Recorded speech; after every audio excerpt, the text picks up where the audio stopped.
کائنات کو جو خلعت وجود ملا ہے وہ حضور کے توسل سے ملا ہے۔ اگر وہ جلوہ گر نہ ہوتے، وہ تشریف فرما نہ ہوتے تو کائنات مارز وجود میں نہ آتی۔ محمد نہ ہوتے تو اے بندہ پرور خدا خود ہی ہوتا، خدائی نہ ہوتی۔ بزم کونین کی ساری رنگینیاں اور بزم عالم کی ساری بو قلمونیاں حضور کے ذکر سے ہیں، ان کے تذکرائے نور سے ہیں۔ اور اگر ان کا تذکرہ، ان کا ذکر اور ان کے تذکار کی مہک عالم میں نہ ہو تو سارا عالم پھیکا دکھائی دے۔ بلکہ میں تو یوں کہتا ہوں کہ ہمیں خدا تک جو رسائی نصیب ہوئی، خدا کی معرفت کا نور نصیب ہوا، وہ بھی حضور علیہ السلام کی طفیل سے ہے۔ وگرنہ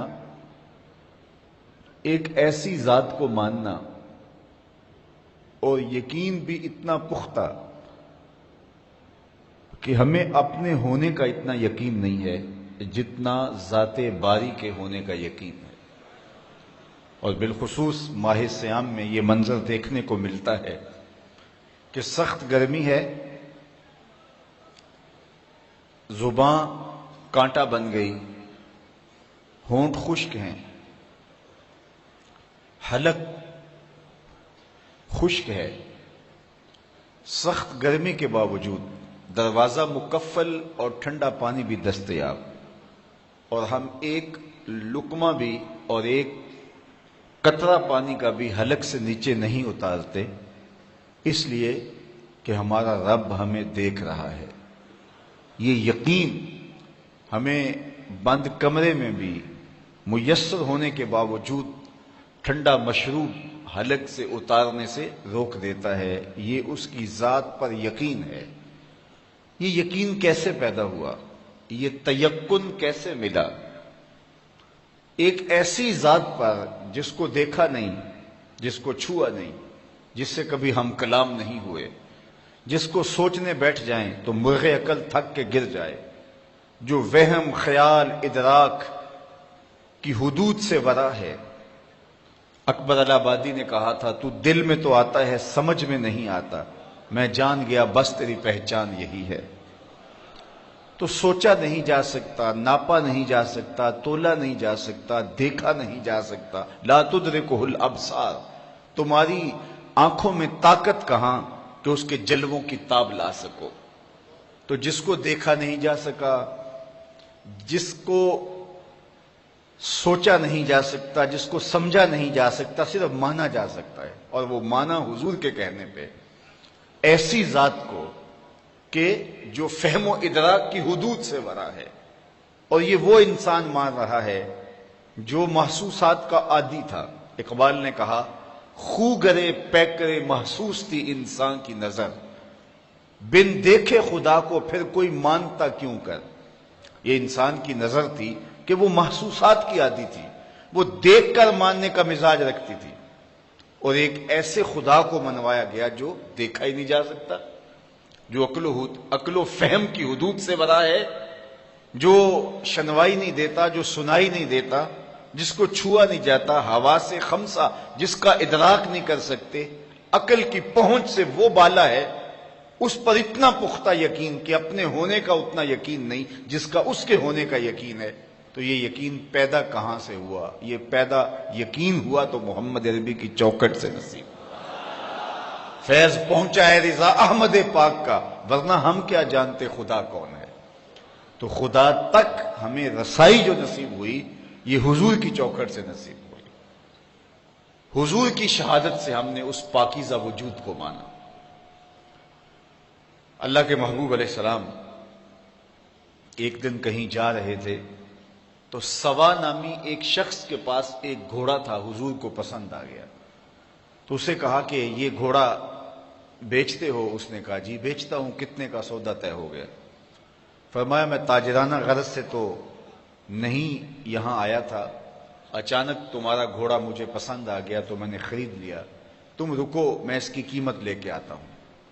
حضور گھر گئے تو واپس آنے سے پہلے کسی نے اس کو رکے ہوئے دیکھا تو کہا یہاں ٹھہرے ہو؟ کہا مسلمانوں کے نبی سے اس گھوڑے کا سودا کیا، وہ قیمت لینے گئے. کتنے کا سودا؟ اس نے بتایا. اس نے کہا مجھ سے زائد پیسے لے لو. اس نے کہا میں تو ان سے سودا کر چکا ہوں. کہا جب تم نے سودا کیا تھا اس وقت کوئی موقع کا گواہ ہے؟ کہا کوئی نہیں تھا. تو کہا مکر جانا. زیادہ پیسوں کے لالچ میں آ گیا. اتنے میں حضور تشریف لائے. حضور نے قیمت دینا چاہی تو اس نے کہا میں تو آپ سے سودا ہی کوئی نہیں کیا. حضور کہیں کہ تیرا میرا بھی سودا ہوا، وہ صاف مکر گیا، میرا تو آپ کا کوئی سودا ہی نہیں ہوا.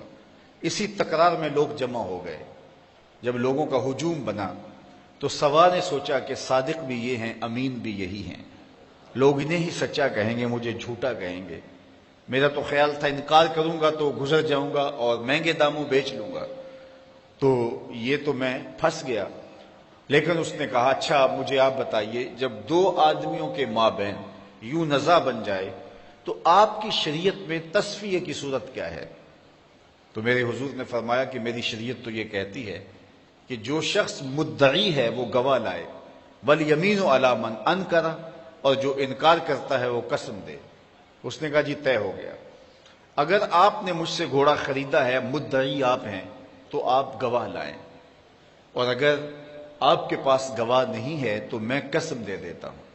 اس کو پتا تھا کہ گواہ نہیں ہے، مکر گیا تھا، اس کے لیے قسم دینا بھی کیا مشکل تھا. اس نے کہا جی ٹھیک، آپ کی شریعت کے مطابق ہی فیصلہ کر لیتے ہیں. اگر آپ نے مجھ سے گھوڑا خریدا ہے تو اس پہ کوئی گواہ پیش کر دے، اور اگر گواہ نہیں ہے تو میں قسم دے دیتا ہوں. لوگوں کا ہجوم ہے. اتفاق تھا کہ کوئی گواہ نہیں تھا.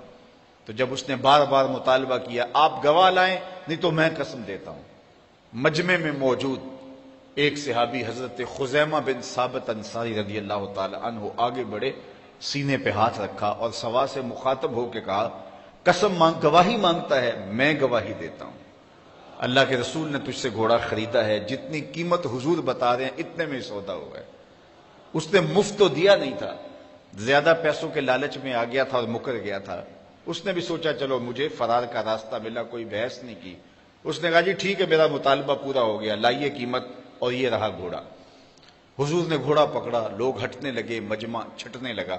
تو حضور نے حضرت خزیمہ کو بلایا، کہا خزیمہ گھوڑا بھی مل گیا، بات بھی سچ تھی، لیکن تم نے کیسے گواہی دی؟ تم تو موقع پہ موجود ہی نہیں تھے، تو تم نے کیسے گواہی دی؟ سنو حضرت خزیمہ نے کیا جواب دیا، آپ کے سینے میں ٹھنڈ پڑ جائے گی.